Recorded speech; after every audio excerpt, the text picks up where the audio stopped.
Show cause করা হলো পশ্চিম মেদিনীপুর ঘাটাল লোকসভা কেন্দ্রের বিজেপি প্রার্থী হিরণময় চট্টোপাধ্যায়কে। নির্বাচন কমিশনের তরফে শোকজ নোটিশ দেওয়া হয়েছে।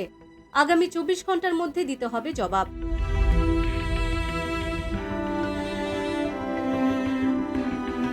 হিরণময় চট্টোপাধ্যায় ডেবরা বিডিও অফিসে গিয়ে বিডিওর সামনে তিনি বলেন, জেতার পরে বিডিওকে কিভাবে টাইট দিতে হবে তা তার জানা আছে।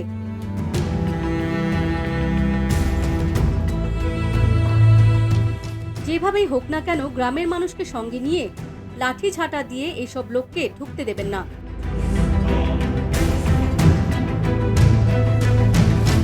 তৃণমূলের দলদাস পুলিশ, তৃণমূলের দলদাস বিডিও, এসডিওদেরকে ঢুকতে দেবেন না বলে হুঁশিয়ার দেন।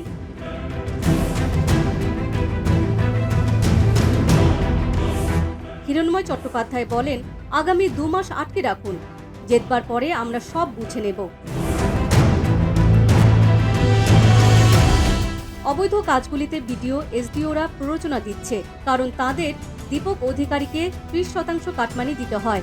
এই ভিডিও প্রকাশ্যে আসতেই নিমেষের মধ্যে ভাইরাল হয়ে যায়। হিরণ চট্টোপাধ্যায়ের এই মন্তব্যে শুরু হয়েছে রাজনৈতিক চর্চা। Bureau report, the news plus.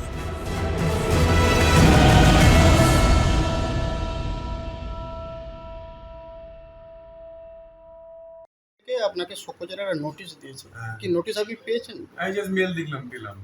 কি বলবেন? দেখুন, তৃণমূল ভয় পেয়ে গেছে। তৃণমূলের যে একটা চ্যানেল আছে সেই চ্যানেলটা দেখিয়েছে এবং সেখানে ছোট্ট একটা পোর্শন দেখিয়েছে।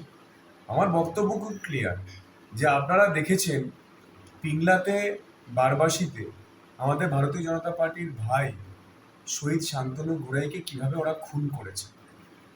খুন করার পরে যখন বডি পাওয়া গেল ধান ক্ষেতের ওপরে, আপনাদের চ্যানেল থেকে শুরু করে মিডিয়া সবাই সেই ছবি দেখলো যে হাতে গামছা বাঁধা ধান ক্ষেতের ওপরে শুয়ে আছে। পুলিশ বলছিল যে এটা এফআইআর নয়, মানে এটা খুন নয়, এটা একটা স্ট্রোক হয়েছে।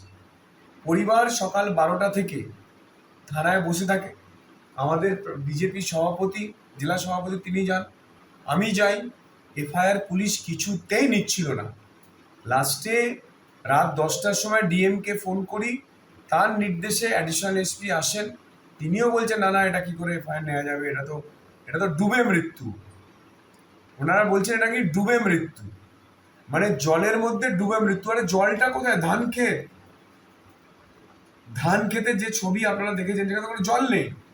তো পোস্টমর্টম হওয়ার আগেই পুলিশ বলতে শুরু করে দিল যে এটা হলো ডুবে মৃত্যু, এবং তারপরে পরিবারের কাছ থেকে কোনো অ্যাপ্রুভাল নেয়নি, কোনো চিঠি, মানে পরিবারের কাছ থেকে কোনো অ্যাপ্রুভাল নেয়নি। না নিয়ে পুলিশ কি করলো, তড়িঘড়ি খড়গপুরের হাসপাতালে নিয়ে গিয়ে, চাঁদমারি হাসপাতাল থেকে নিয়ে পোস্টমর্টম করে নিয়ে চলে গেল মেদিনীপুরে। এবং তারপরে পোস্টমর্টম রিপোর্ট কালকে দিয়েছে, তাতে বলছে সেম কথা লিখেছে যে মদ খেয়ে ড্রাউনিং হয়ে মারা গেছে। ভাবতে পারেন, মানে পোস্টমর্টমের আগে পুলিশ বলছিল সেম কথা, আপনাদের মিডিয়া থেকে শুরু করে সবাই দেখিয়েছেন। এবং তার পরের দিনকে পুলিশ, খুনের পরের দিনকে পুলিশ সকালবেলা গিয়ে পরিবারকে ধমকাচ্ছে, চমকাচ্ছে। আমার সামনে, আমাদের সবার সামনে, মিডিয়া সবার সামনে আইসি, ওসি, অ্যাডিশনাল এসপি সবাই মিলে ধমকাচ্ছিল, চমকাচ্ছিল যে তোমাদের এফআইআর নেওয়া যাবে না, তোমরা বয়ান চেঞ্জ করো। সেই পরিপ্রেক্ষিতে আমি যখন গতকাল বিডিও অফিসে যাই, ডেবরা ট্যামাগেরিয়া ব্রিজ, সেই ব্রিজের বালি অবৈধভাবে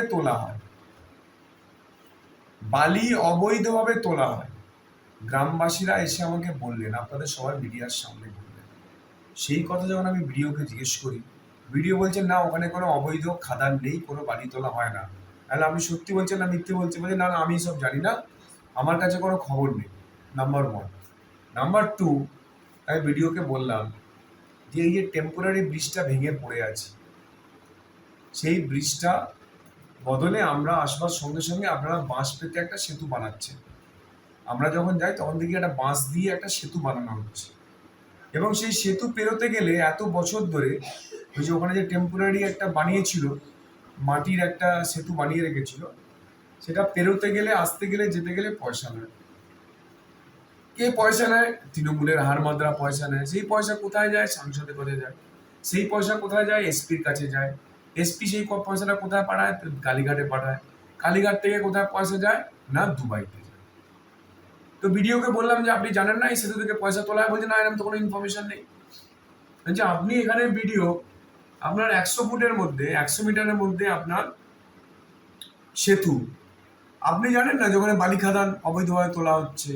আপনি জানেন না সেতু পার করতে গেলে পয়সা তোলে? বলছে না, পরিষ্কার বলছে না, হাসতে হাসতে বলছে না। হাসছিলেন উনি, আপনারা দেখে থাকবেন, লাইভ করেছিলাম আমি পুরোটা, হাসছিলেন।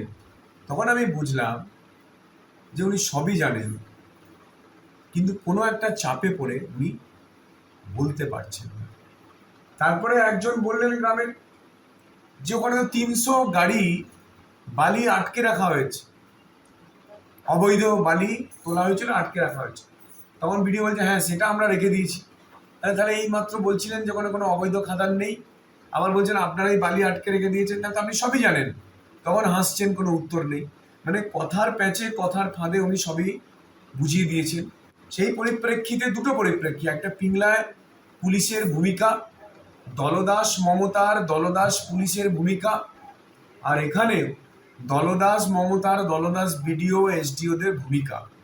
সেটা নিয়ে আমি বলেছি যে যদি পুলিশ এসডিও বিডিও এরা চমকাতে ধমকাতে আসে যে এই তোমাদের এফআইআর বদলাও, এফআইআর বয়ান চেঞ্জ করে দাও, এই যে বালি খাদান চলছে অবাধে সেটাকে গ্রামবাসীরা আটকাতে চাইছে, পুলিশ এসে আটকাতে দিচ্ছে না, পুলিশ অবৈধ খাদান চালিয়ে যাচ্ছে, যদি আসে তাহলে লাঠি ঝাঁটা নিয়ে সেই পুলিশ এসডিও বিডিওকে আটকাতে হবে।